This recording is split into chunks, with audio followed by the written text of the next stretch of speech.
A 1964 Cadillac Coupe de Ville was more than just a car. In Harlem, it was a rolling declaration of sovereignty. It was powder blue, with white wall tires that gleamed like fresh snow, and chrome that caught the afternoon sun, scattering it across the pavement of 125th Street. Behind the wheel sat Mamie Johnson, the queen of Harlem. She drove with the easy confidence of a woman who knew exactly who she was and, more importantly, whose protection she lived under. The back seat was filled with brown paper bags from the upscale grocer on the Upper West Side, steaks for Ellsworth, fresh vegetables, a bottle of the expensive scotch he preferred. It was a domestic Tuesday, a day of running errands and preparing for a quiet evening at the Lenox Terrace penthouse. Mamie adjusted the rearview mirror, catching a glimpse of her own reflection. She looked impeccable, as always. Her hair was perfectly coiffed, her pearl earrings caught the light, and her lipstick was a sharp, defiant red.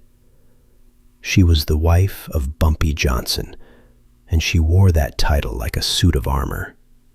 In a world that often looked down on women who looked like her, Mamie walked with her head high. She turned right onto Lenox Avenue, humming along to the jazz tune playing low on the radio. The city felt alive today. The sidewalks were bustling, children were playing hopscotch near the hydrants, and the rhythm of the neighborhood felt steady, predictable, safe. Then, the siren wailed. It was a sharp, intrusive sound that cut through the jazz and the hum of the engine. Mamie frowned, checking her speedometer. She was doing 25 in a 25 zone. She signaled and pulled the massive car over to the curb, assuming the police cruiser needed to pass her to get to an emergency. But the cruiser didn't pass. It pulled in behind her, close, aggressive. The red lights spun, reflecting off the pristine chrome of her bumper. Mamie sighed, tapping her manicured nails on the steering wheel.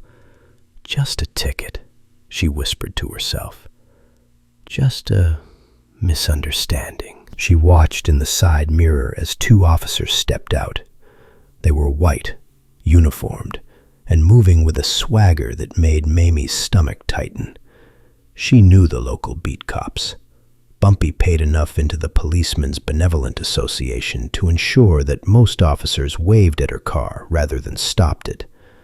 But she didn't recognize these two. The first one, the driver, was tall and broad-shouldered, with a face that looked like it had been chiseled out of granite and left unfinished.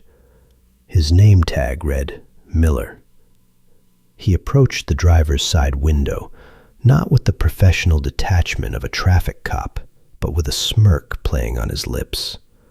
His partner, a shorter, stockier man named O'Halloran, walked around to the passenger side, peering into the windows with blatant, invasive curiosity. Mamie rolled down the window. "Good afternoon, officer. Was I speeding?" Officer Miller didn't answer immediately. He leaned down, resting his forearms on the doorframe, invading her personal space. He smelled of stale coffee and tobacco. His eyes, pale and watery, roamed over her face, her neck, and settled on the pearl necklace. "Nice car," Miller said, his voice a low drawl. "Awful nice car for a girl like you to be driving around." Mamie stiffened. She knew that tone. It was the tone of a man who needed to feel big by making someone else feel small. "It belongs to my husband," she said coolly. "Husband?" Miller repeated, looking back at his partner. O'Halloran chuckled, a wet, unpleasant sound. "Hear that, O'Halloran? Her husband bought it." "Must be a rich man," O'Halloran shouted through the glass. "I need to see your license and registration," Miller said, snapping his fingers. Mamie reached into her purse, her movements slow and deliberate. She handed over the documents. Miller glanced at them, reading the name Johnson. If the name rang a bell, he didn't show it. Or perhaps, in his arrogance, he simply didn't care. "Get out of the car," Miller said, slipping the license into his pocket. Mamie blinked. "Excuse me? For a traffic stop?" "I said get out of the vehicle," Miller commanded, his hand dropping to rest on his baton. "We have reason to believe this vehicle is transporting narcotics." "Narcotics?" Mamie's voice rose an octave. "I have groceries in the back. You are welcome to check them." "We'll check everything," Miller said, stepping back and opening her door. "Out. Now." Mamie hesitated. Every instinct screamed at her to lock the door, to drive away, to find a phone booth and call the precinct captain who was on Bumpy's payroll. But she knew the reality of the street. If she resisted, if she fled, they would shoot. And the papers would say she was fleeing a drug bust. She stepped out of the car. The autumn air felt suddenly cold. "Hands on the hood," Miller barked. Mamie walked to the front of the Cadillac. She placed her hands on the warm metal of the hood. Passers-by were starting to stop and watch. She felt a flush of humiliation heat her cheeks. She was Mamie Johnson. People looked up to her. And here she was, being treated like a common criminal on the corner of Lenox Avenue. "Spread your legs," O'Halloran said, coming around to join Miller. He was smiling too. It was the smile that chilled her the most, a look of anticipation. "This is unnecessary," Mamie said, her voice trembling with suppressed rage. "I am just going home." "Quiet," Miller snapped. "Partner, check the car.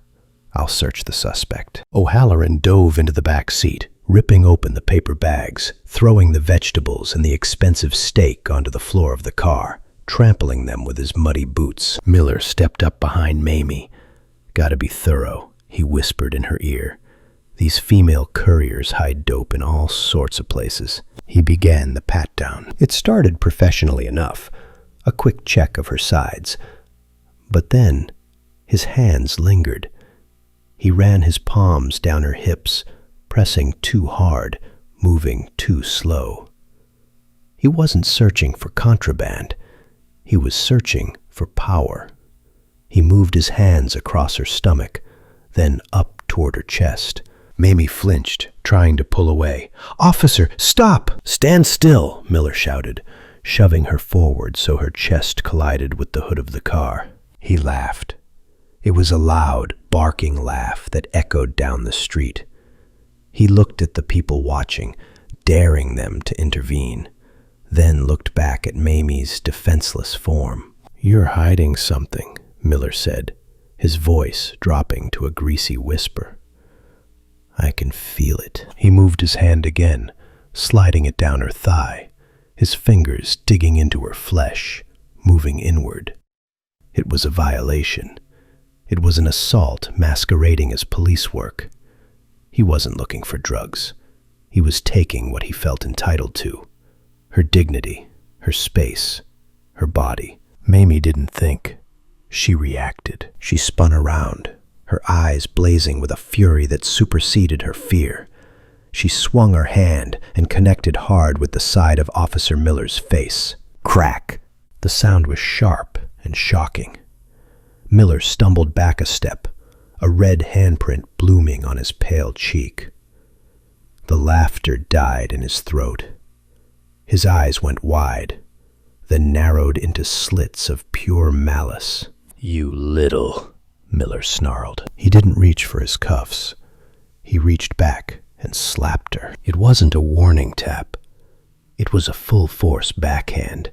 His knuckles caught Mamie on the cheekbone, snapping her head to the side. The force of the blow sent her stumbling against the car fender. She tasted blood. Her pearl earring flew off, skittering across the pavement into the gutter. Mamie gasped, clutching her face, tears of shock springing to her eyes. Miller stepped into her space, towering over her. He grabbed her by the lapels of her expensive coat and yanked her close. His breath was hot on her face. "You think because you drive a fancy car you can touch a police officer?" Miller hissed. "I should drag you down to the station right now. I should throw you in a cell with the animals and let them teach you some manners." O'Halloran came around the car, looking nervous but excited. "What did she do?" "She assaulted an officer," Miller spat. Mamie stared at him, her chest heaving. "My husband." "I don't care about your husband," Miller shouted, shaking her. "I know who you people are. You think you run this city? You're nothing. And let me tell you something, sweetheart. You tell anyone about this. You make a complaint, and we won't just come for you." He leaned in closer, his voice dropping to a terrifying serpentine whisper. "We know where you live. We know where you shop. And we know you have kids. Accidents happen every day in this city. Little kids run into the street. Houses catch fire." Mamie went cold. The threat hung in the air, heavy and suffocating. It wasn't just about her anymore. They were threatening her family. Miller shoved her back against the car. "Get out of here, before I change my mind and strip search you right here on the sidewalk." He laughed again. He looked at O'Halloran, and they both laughed. Two hyenas standing over a wounded lioness. Mamie didn't say a word. She couldn't. Her throat was closed tight with terror and shame.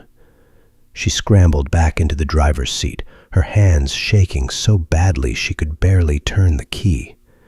She threw the car into drive and pulled away, the tires screeching slightly. In the rearview mirror, she saw them standing there. Miller was rubbing his cheek, but he was grinning. He looked proud. The drive to Lenox Terrace was a blur. Mamie didn't hear the music anymore. She didn't see the neighbors waving. All she could feel was the phantom sensation of his hands on her body, the sting of his knuckles on her face, and the crushing weight of his threat against her children. She pulled into the garage, parking the car haphazardly.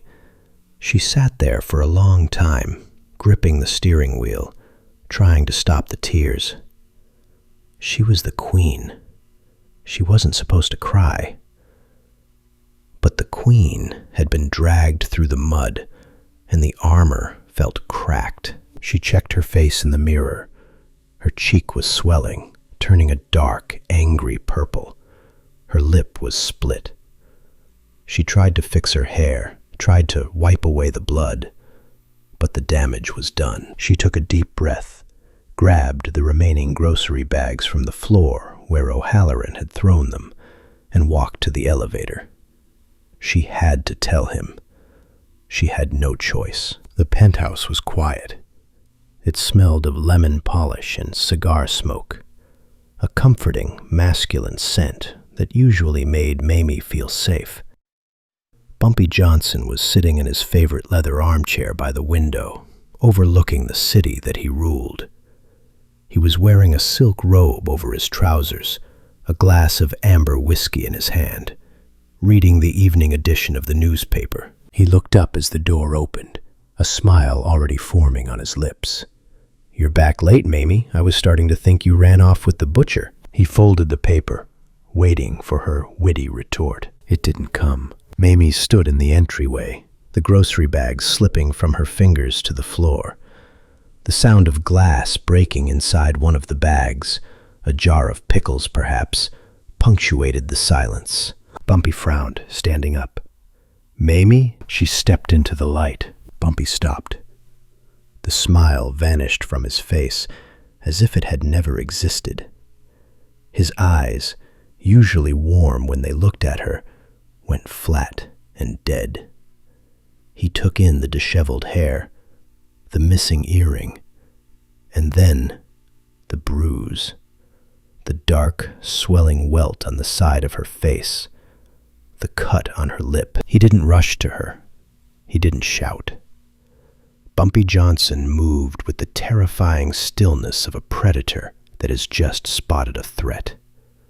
He walked over to her, his movements fluid and controlled. He reached out a hand, hovering gently near her face, but not touching the bruise. "Who?" The word was barely a whisper, but it carried enough weight to crush a building. Mamie looked at him, and the dam broke. She collapsed into his chest, burying her face in his robe, sobbing. "Ellsworth, I was just driving." Bumpy wrapped his arm around her, holding her up, supporting her weight. His other hand still held his glass of whiskey. "Shh, I've got you. Come, sit." He led her to the sofa. He sat her down and kneeled in front of her. He took a handkerchief from his pocket and gently dabbed the blood on her lip. "Tell me," Bumpy said. His voice was calm. It was the calm of the eye of the storm. Mamie took a shuddering breath. "2 of them. Cops. But I didn't know them. They pulled me over on Lennox. They said they were looking for drugs." Bumpy's eyes narrowed. "Did they arrest you?" "No," Mamie wept. The big one, Miller, he made me get out. He put me over the hood. He said he had to search me." Bumpy went very still. "Search you?" "He touched me, Ellsworth. He put his hands everywhere. He wasn't looking for drugs. He was enjoying it." Bumpy's jaw tightened. A muscle feathered in his cheek. "I slapped him," Mamie confessed, looking down.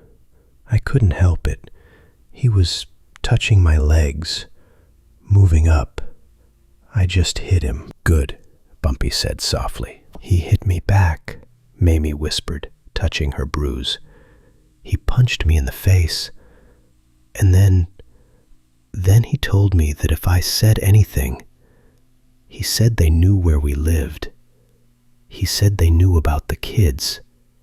He said, accidents happen to children." The silence that followed was absolute.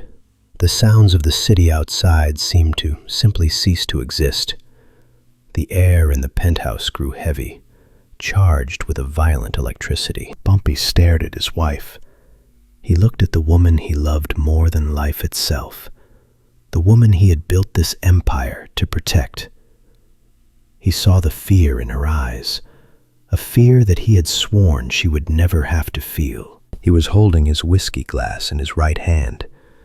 It was a heavy crystal tumbler, thick and durable. As Mamie watched, Bumpy's hand tightened around the glass. His knuckles turned white. His eyes were staring at a spot on the wall, seeing nothing but red. Crunch. The sound was sickening. The heavy crystal didn't just crack. It pulverized. The glass shattered in Bumpy's grip, exploding into shards. Mamie gasped. "Ellsworth!" Whiskey and blood, dark red blood, poured down Bumpy's hand, dripping onto the pristine Persian rug. Shards of glass were embedded in his palm.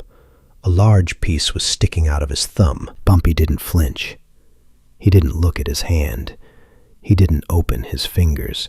He just kept squeezing, grinding the glass into his own flesh, using the physical pain to anchor himself, to keep the tsunami of rage inside him from tearing the room apart. "Ellsworth, your hand!" Mamie cried, reaching for a towel. Bumpy gently moved his hand away from her, ensuring no blood got on her dress.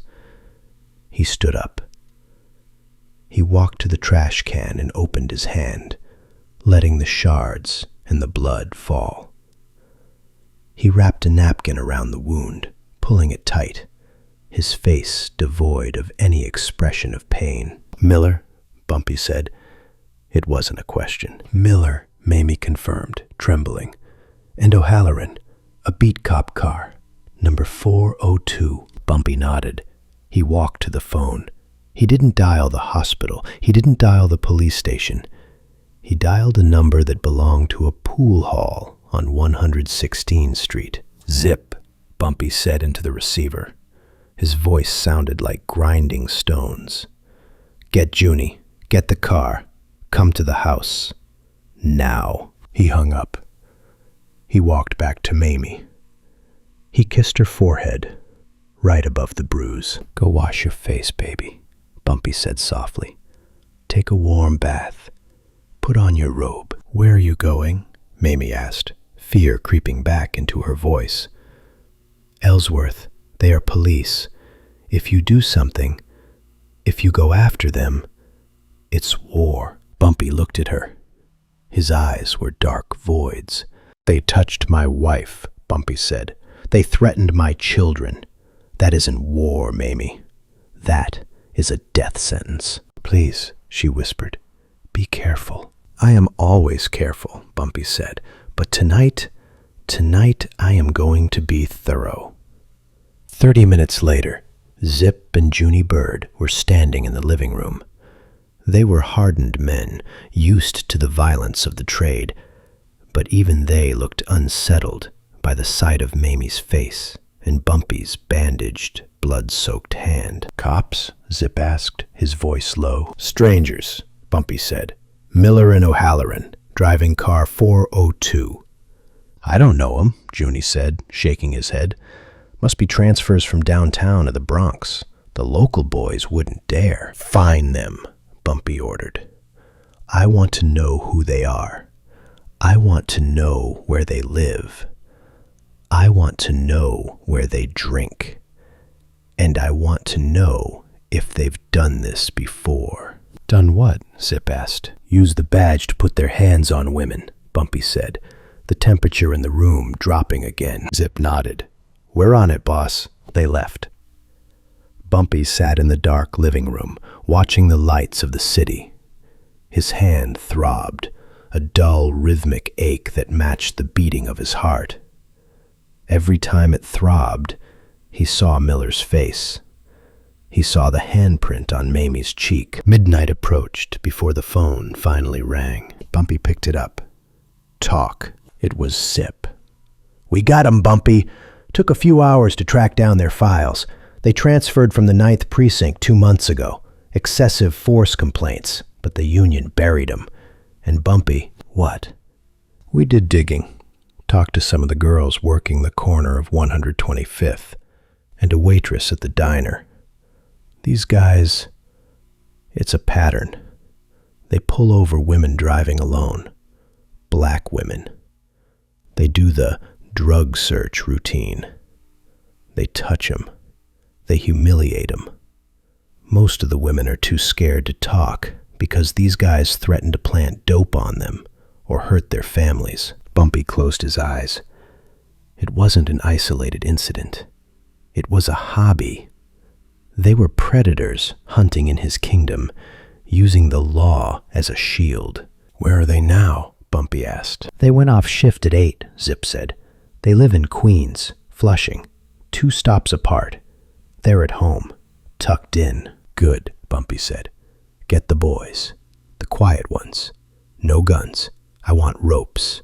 I want tape. And I want a van." "What's the play, Bumpy?" Zip asked. "We gonna hit 'em at their house?" "We're going to pluck them," Bumpy said. "Quietly. I don't want the wives to wake up. I don't want the neighbors to hear a dog bark. I want them to go to sleep in their beds and wake up in hell." "And then?" "Bring them to the old warehouse by the docks," Bumpy said. "The one with the soundproofing." "You want us to finish them?" "No," Bumpy said. "I want you to prepare them. I'll handle the rest." Bumpy hung up the phone. He stood up and walked to the sideboard. He poured another glass of whiskey, this time with his left hand.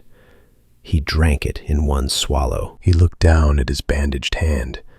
The blood had seeped through the white linen, a stark red stain. He walked to the bedroom.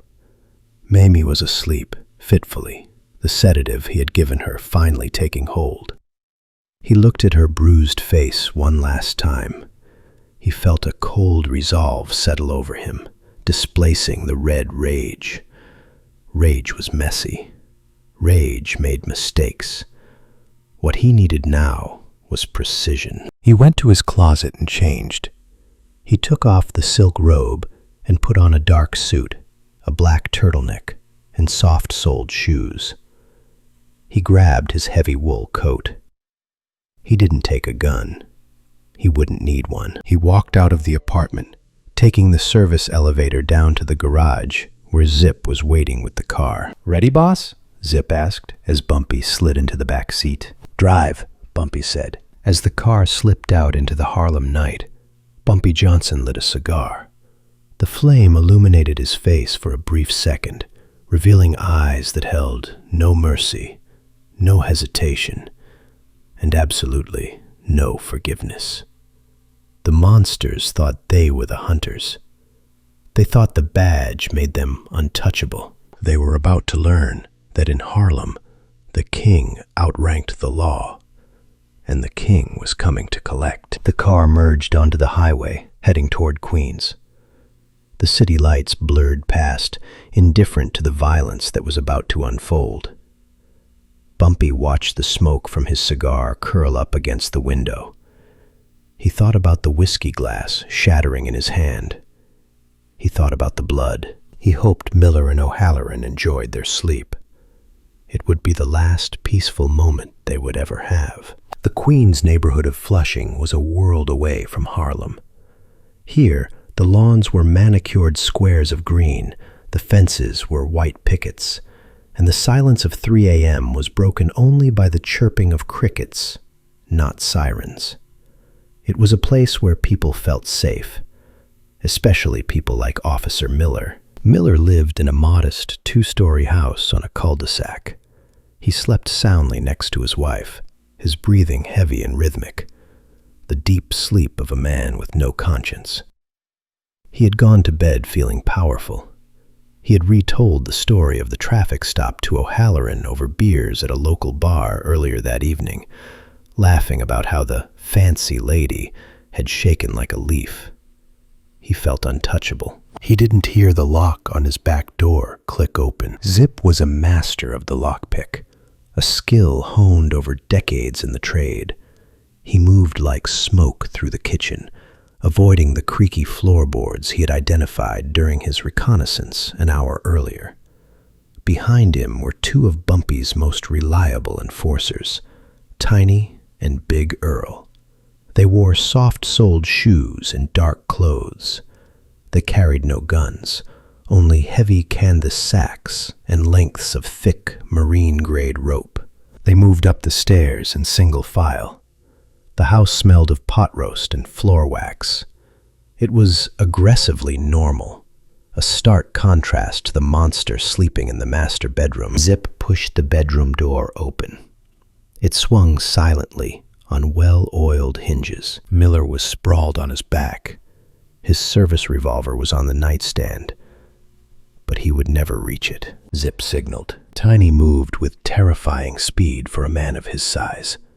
He was on Miller before the cop could even open his eyes. One massive hand clamped over Miller's mouth, smothering the scream before it started. In the same motion, Big Earl grabbed Miller's legs. Miller's eyes flew open, wide with primal terror. He thrashed, trying to buck, trying to reach for the gun, but Tiny's grip was like a hydraulic press. Zip stepped forward and pressed a chloroformed rag over Miller's nose and mouth. The thrashing intensified for 3 seconds, a desperate, animalistic panic. And then Miller went limp. They didn't wake his wife. They worked with surgical precision. They bound his hands and feet, shoved him into the canvas sack, and carried him out of the house like a bag of laundry. They were out the back door and into the waiting van in less than 4 minutes. 3 miles away, the scene repeated itself at O'Halloran's apartment. O'Halloran lived alone, which made it easier. He woke up to the feeling of a knee in his chest and the cold reality of duct tape being wrapped around his head. He didn't even get the mercy of the chloroform. He was dragged out, kicking and muffling screams into the gag, thrown into the back of the van next to the unconscious body of his partner. The van pulled away from the curb, driving slowly to avoid suspicion. Zip sat in the passenger seat, lighting a cigarette. "Too easy," Zip muttered. "These guys got soft living out here." "They ain't soft," the driver said, looking in the rearview mirror at the cargo. "They're just bullies, and bullies don't know how to fight when they aren't the ones holding the badge." The drive back to the city was long and quiet. They bypassed the bright lights of Manhattan, sticking to the industrial routes, heading toward the docks. The destination was a derelict warehouse near the Hudson River, a relic of the shipping industry that Bumpy Johnson had acquired years ago for storage. It was isolated, soundproofed by thick brick walls, and smelled permanently of brine and rust. Inside the warehouse, the atmosphere was oppressive. The only light came from a single naked bulb hanging from a long cord in the center of the vast, empty space. Beneath the light, 2 wooden chairs had been bolted to the concrete floor. Miller and O'Halloran were zip-tied to the chairs. Their mouths were sealed shut with heavy industrial tape. When Miller woke up, his head was swimming from the chemicals. He blinked, trying to focus. The first thing that hit him was the smell. It wasn't the smell of the river. It was a sharp, stinging scent that burned his nostrils and made his eyes water. Petrol. He tried to move, but the ropes bit into his wrists. He looked to his left. O'Halloran was there, his eyes bulging, hyperventilating through his nose. Miller looked down at himself. His pajamas were soaked. He was dripping wet. The liquid was cold against his skin, seeping into his pores. The smell was overwhelming now. He was doused from head to toe. Panic, cold and absolute, seized him. He tried to scream, but the tape held fast, turning his cry into a pathetic, muffled moan. He looked around frantically. In the gloom, he saw several open metal buckets placed near a fan, blowing the fumes directly at them. He could only hear the dripping of the liquid from his clothes onto the concrete. Drip, drip, drip. Then, footsteps. Slow, deliberate footsteps echoing on the concrete. Click, click, click. From the shadows, a figure emerged. He was dressed in a pristine black wool coat, a white scarf, and a fedora. He walked with a cane, not because he needed it, but because it was a scepter. Bumpy Johnson stepped into the circle of light. He didn't look angry. He didn't look violent.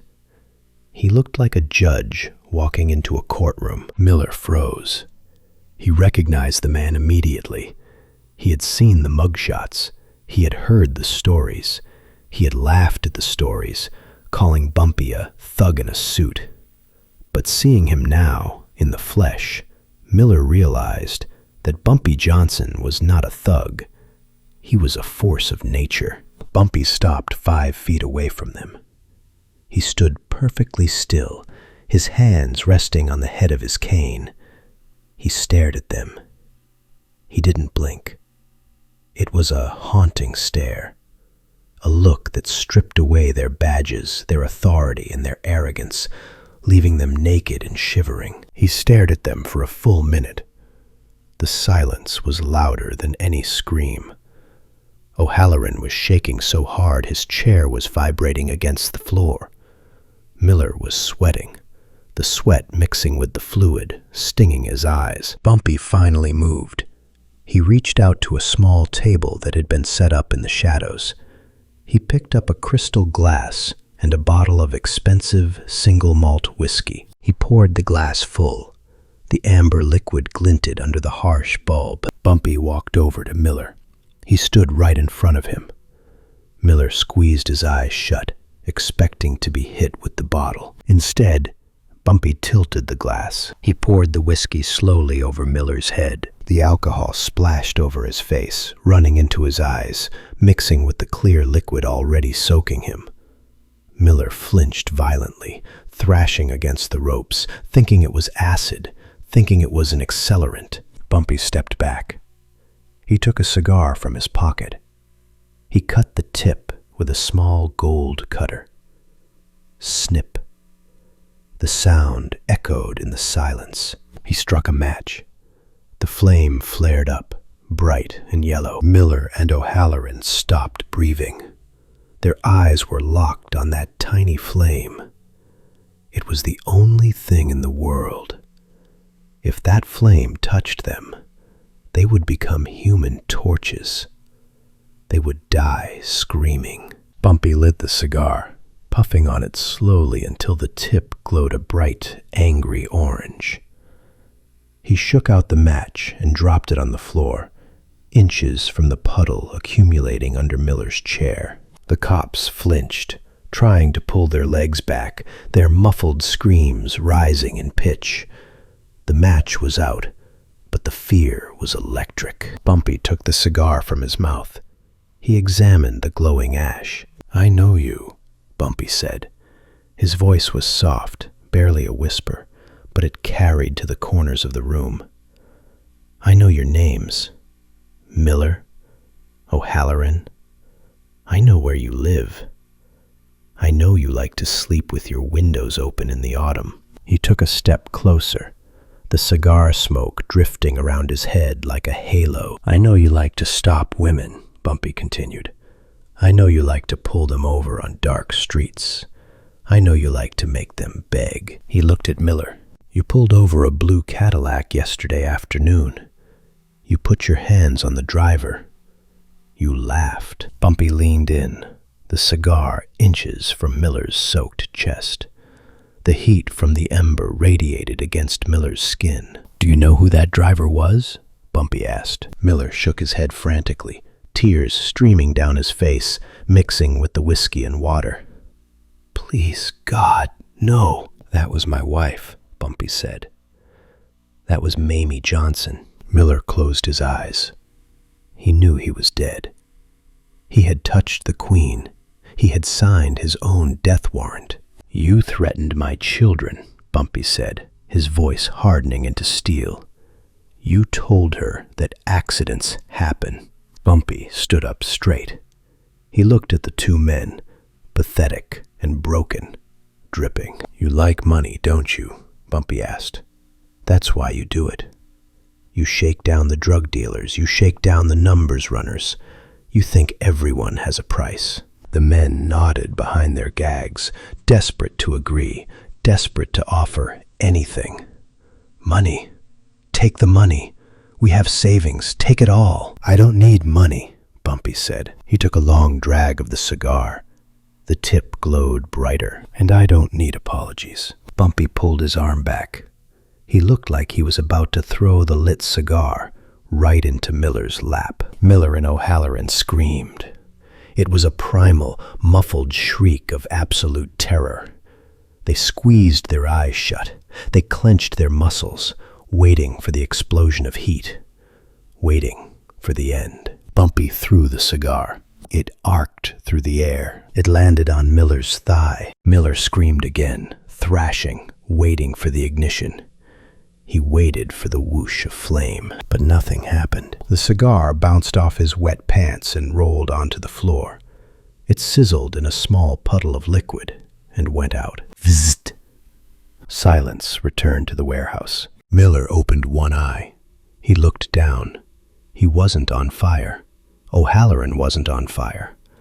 The air smelled of gasoline, coming from the open buckets in the corner. But the liquid soaking his clothes wasn't burning. He looked up at Bumpy. Bumpy was smiling. It wasn't a nice smile. It was the smile of a wolf who had just played with his food. "Oh," Bumpy said, chuckling darkly. "You thought I was going to light you up?" He laughed. The sound echoed off the cold walls. "You thought I was going to burn you alive?" Bumpy shook his head, looking disappointed in them. "Gasoline is dangerous indoors, gentlemen. That's just tap water on your pajamas. The smell, well, that's just for atmosphere." Miller slumped in his chair, sobbing with relief. His chest heaved. He was alive. He wasn't going to die. It was just a scare tactic, just a warning. Thank God. Thank God. "But," Bumpy said. The word hung in the air. Bumpy's face changed. The amusement vanished. The king vanished.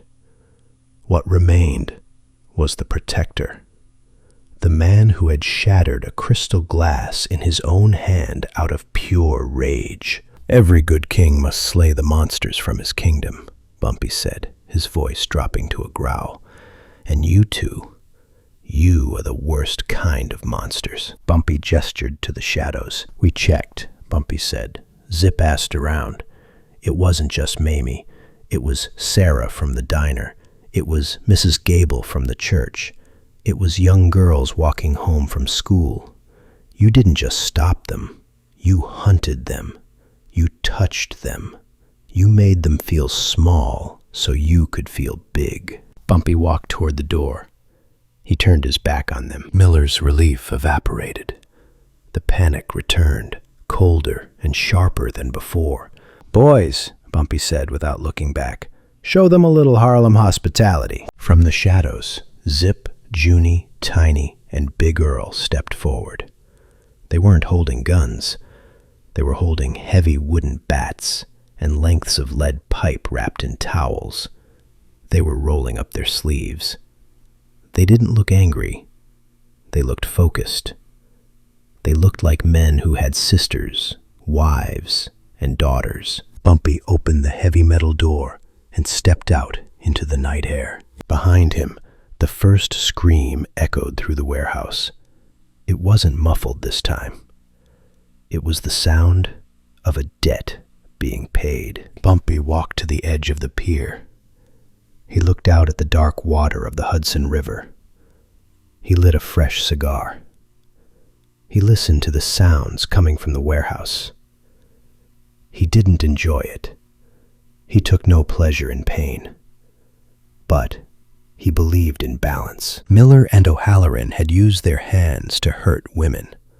Tonight, they would learn what it felt like to be helpless. They would learn that the badge was just a piece of metal. And metal doesn't stop a baseball bat. He stood there for 20 minutes, smoking his cigar, watching the moonlight dance on the water. When the noises from the warehouse finally stopped, Zip came out. He was wiping his hands on a rag. "Done?" Bumpy asked. "Done," Zip said.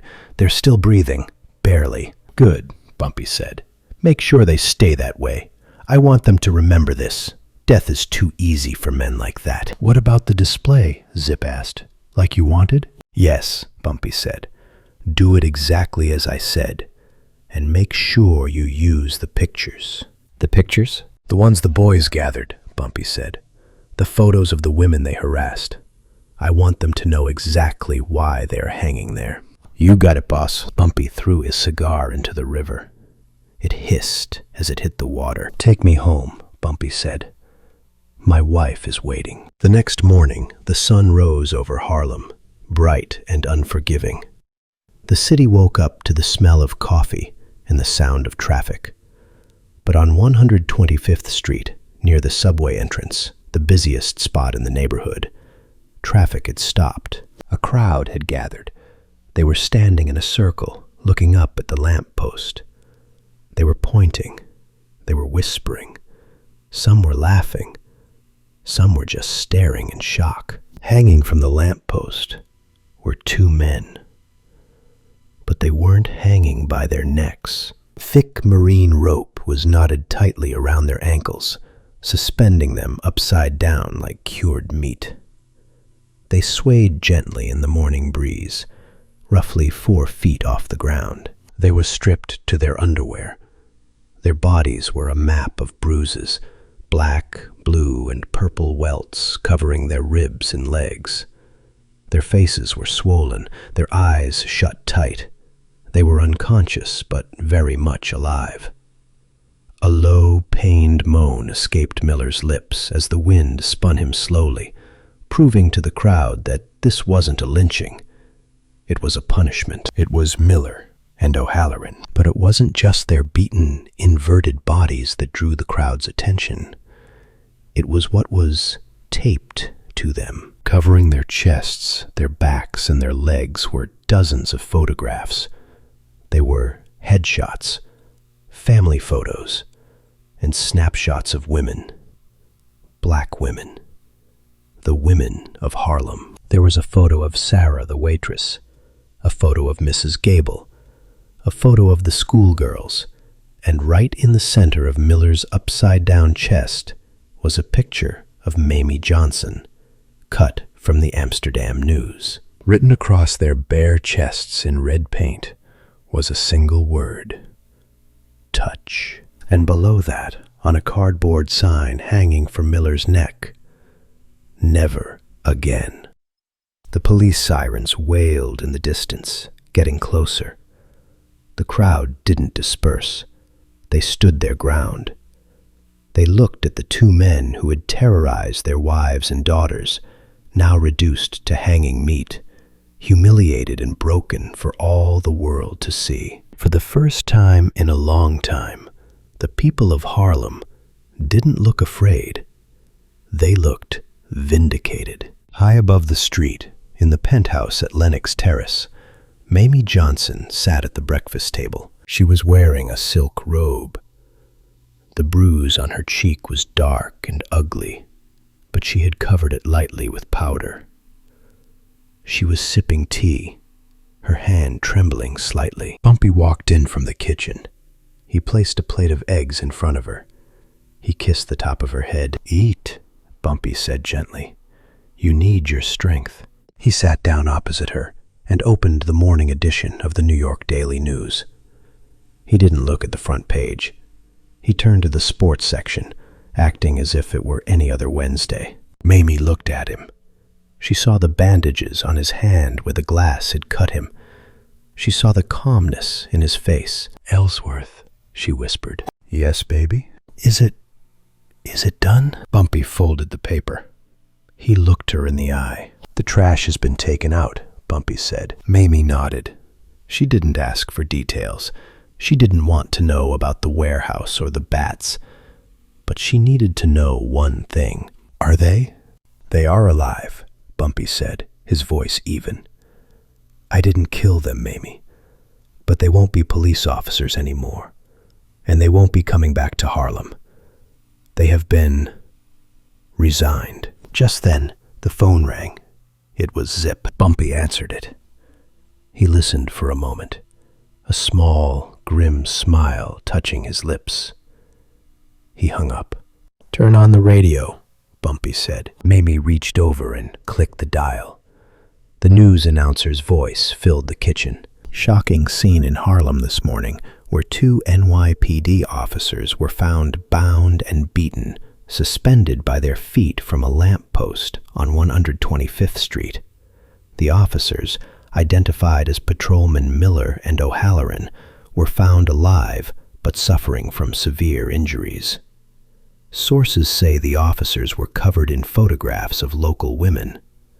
The police commissioner has issued a statement condemning the violence, but has also announced an immediate internal investigation into allegations of misconduct and harassment by the 2 officers following anonymous tips. Mamie listened.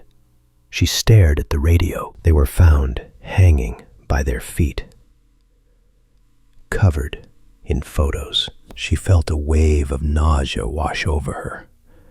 It was brutal. It was medieval. The thought of what her husband was capable of, the violence he could command, scared her. It always had. Bumpy was a dangerous man. But then, she remembered Miller's hand on her leg. She remembered his breath in her ear. She remembered the threat against her children. She looked at Bumpy. He wasn't a monster. He was a wall. A high, thick stone wall that stood between her and the wolves of the world. He had done a terrible thing, yes, but he had done it for her. And he had done it for Sarah. And for Mrs. Gable. A tear slid down her cheek. It was a mix of fear, guilt, and a deep, overwhelming relief. "They had photos," Mamie whispered. "Of the women?" Zip thought it was a nice touch, Bumpy said quietly. "Let the punishment fit the crime. They wanted to look. Now everyone is looking at them." Mamie stood up. She walked around the table. She sat in Bumpy's lap, burying her face in his neck. She cried, letting the trauma of the last 24 hours bleed out of her. Bumpy held her tight. He stroked her hair with his bandaged hand. "You're safe," Bumpy whispered. "The kids are safe. Nobody touches you, Mamie. Not while I'm breathing." Mamie pulled back and looked at him. She touched his face. "Thank you," she whispered. "God forgive me, but thank you." "Don't ask God for forgiveness for this," Bumpy said, wiping her tear away. "Justice is his work too. Sometimes he just uses rougher hands to get it done." Bumpy stood up, lifting her with him. "Now," Bumpy said, his voice returning to its usual strength, "go get dressed. Put on your best dress. Put on your diamonds." "Why?" Mamie asked, sniffing. "Because we're going for a drive," Bumpy said. "In the Cadillac." "Ellsworth, I can't drive that car right now." "We are going to drive it," Bumpy said firmly. "We are going to drive down 125th Street. We are going to drive past the police station, and we are going to drive with the windows down." He looked at her with fierce pride. "You are the Queen of Harlem," Bumpy Johnson said, "and queens don't hide." Mamie looked at him. She took a deep breath. She straightened her spine. She felt the steel return to her blood. "Okay," Mamie said. "I'll wear the red dress." "Wear the red one," Bumpy smiled. An hour later, the powder blue Cadillac rolled down 125th Street. The crowd was still there, though the ambulances were taking the battered officers down from the lamppost. As the Cadillac passed, the people turned. They saw Bumpy Johnson in the passenger seat, smoking a cigar. And they saw Mamie Johnson behind the wheel, wearing sunglasses and a red dress, her head held high. The police officers on the scene saw the car too. They saw Bumpy. They saw the look on his face. They looked at their fallen colleagues, disgraced and broken. And then they looked at Bumpy. One by one, the officers turned away. They went back to their work. They didn't stop the car. They didn't wave it over. They let it pass. The message had been received. The king had spoken. And in Harlem, on this day, the streets belonged to the Johnsons. Thanks for listening, folks. If you liked that video and want more, be sure to like the video and subscribe so you don't miss any Bumpy Johnson stories.